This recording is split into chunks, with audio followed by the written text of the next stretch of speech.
Welcome to the Deep Dive. Today we're looking at Steve Ballmer's time as CEO of Microsoft, running from 2000 to 2014. Right. And it's a period people often see in, well, two quite different ways. Exactly. You've got the huge financial growth on one side, but then there are those, missed chances in mobile and search people always bring up. That's the common view, yeah. So our mission today is really to get past that surface level. We want to uncover some of the, let's say, crucial groundwork and the big wins that, well, still shape Microsoft even now. And we've got some good analysis to help us dig into his actual impact. Great. So where should we start? Maybe that enterprise focus. I think that's key. It's maybe not the flashiest part, but his really unwavering focus on the enterprise side of things was fundamental. Okay, yeah, let's unpack that. Because enterprise focus can sound a bit dry, maybe, but it was huge, wasn't it? Things like the Office suite, Windows Server. Absolutely. He didn't just sort of maintain them.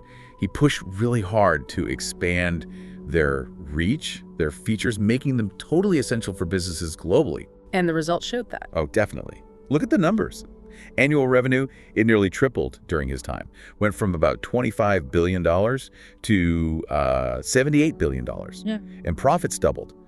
That kind of financial strength, well, doesn't just happen. No, that's serious growth. And like you said, that financial muscle, it wasn't just for show. It must have paid for some of the other big bets they made. Exactly. It provided the stability, the fuel, really, for those strategic moves. Okay, so let's talk about one of those. The original Xbox, back in 2001, launching a games console. What was the bigger strategy there? Seemed like a departure.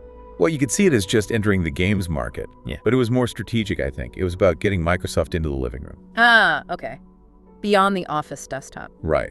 Recognizing that entertainment and technology were, coming together, it gave them a foothold, a different kind of connection with users. Interesting. Then there's the cloud. Feels like Microsoft Azure is everywhere now, but Ballmer was investing in that area quite early on, wasn't he? He was. Way before it was the obvious thing to do. The full potential of the real scale of Azure, that came later, sure. But the initial vision, the core investment in that infrastructure, that happened under Ballmer. So he saw that shift coming, the move away from just local computing. Seems like it. Yeah. He recognized that fundamental change in how computing power would be delivered and accessed, it was a long-term play. Okay, another big money move, buying Skype. What was it, $8.5 billion in 2011? That raised some eyebrows. It did. It was a lot of money. But think about the vision, again, long-term. Which was? Integrated communication right across the Microsoft ecosystem. Windows, Office, even Xbox. Seamless chat, calls, video. Ah, so tying everything together. Exactly. That idea of unified communications, we kind of take it for granted now, but that was the goal, making communication flow across all their platforms. Makes sense. Now, what about Bing? Microsoft pumped a lot into it, but it never really dented Google's lead in search, did it? Was that just a misstep? Well, it depends how you look at it, I suppose. If the goal was purely market dominance right away, then maybe. But was there a longer game? You think so? I think the investment in Bing gave Microsoft really vital underlying search technology. The infrastructure, the algorithms, the data handling. Okay. And that capability, that tech base, is proving absolutely crucial now for their AI initiatives, Copilot and all that. Oh, right. So it wasn't just about web search results back then. It was building a capability for the future. Kind of foundational, yeah. Even if it didn't, knock Google off its perch immediately. Okay, but we do have to touch on the criticism. The smartphone market, they really seem to miss the boat there early on. Yeah, that's fair. Windows Mobile, Windows Phone. Yeah. They just didn't capture the momentum that iPhone and Android did. That's a pretty clear criticism you hear often. And it's a valid one. It is.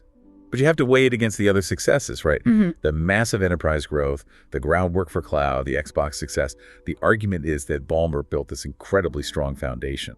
A foundation that, Satya Nadella then built upon very successfully. Precisely. He created this global tech giant with that dominant enterprise business and these key stakes in gaming and, crucially, the cloud. And we should probably mention his very energetic leadership style, too. Developers.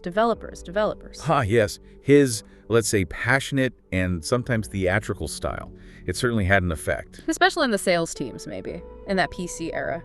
Yeah, I think in that context, for that time, his enthusiasm was probably quite motivating for a lot of people inside Microsoft. It was a different era. So wrapping this up then, the takeaway seems to be that Ballmer's time as CEO, while definitely debated, was actually quite foundational. I'd agree. That enterprise focus, the early bets on gaming and cloud, even acquisitions like Skype, they were crucial for where Microsoft is today. He was more than just the loud salesman caricature some people paint. I think so. An architect of sustained growth, maybe.